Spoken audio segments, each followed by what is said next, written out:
கண்ணன் கண்ணுக்குட்டி பின்னாடி போயிட்டான். இங்கே பெரியாழ்வார் யசோதை உருகிறா. தன்னுடைய தோழர்கள் தன்னேராயிரம் பிள்ளைகள்னு 1000 பேர் அத்தனை பேரையும் அழிச்சுப்பான். துள்ளி விளையாடி அவளோடு துள்ளி துள்ளி குதிச்சுண்டு விளையாடுவான். இங்க அழகான வியாக்கியான மணவாள மாமுனிகள் பண்றார். அவன் விளையாடும் போது கூட தரையில நின்று விளையாட மாட்டான், துள்ளி துள்ளித்தான் விளையாடுவான். அதுல பெரியாழ்வார் யசோதைக்கு ஒரு சந்தோஷமா, அவன் திருவடி கீழப்பட்டா வலிக்கும், பரவாயில்ல, திருவடியே கீழாதப்படாதபடி துள்ளி துள்ளி விளையாடுறான்.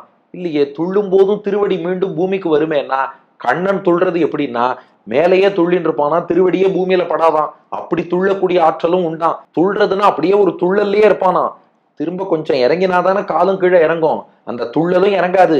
இவன் துள்ளி குதிக்கிறவனும் அப்படியே கொஞ்சம் வானத்திலேயே மிதப்பானா.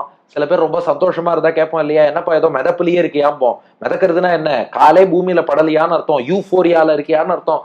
அது போல விளையாடுவான். அப்படியெல்லாம் தெரிய வேண்டிய அந்த குழந்தை அதன் திருவடி காட்டுப்பாதையில் படும்படி நடக்க வச்சுட்டேனே, அந்த திருவடிக்கு வலிக்குமா வலிக்காதா?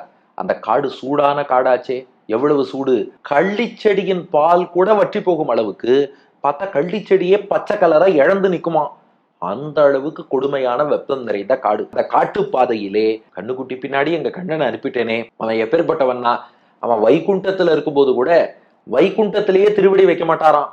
ஏன்? அவர் கருடனுக்கு தலைவன்.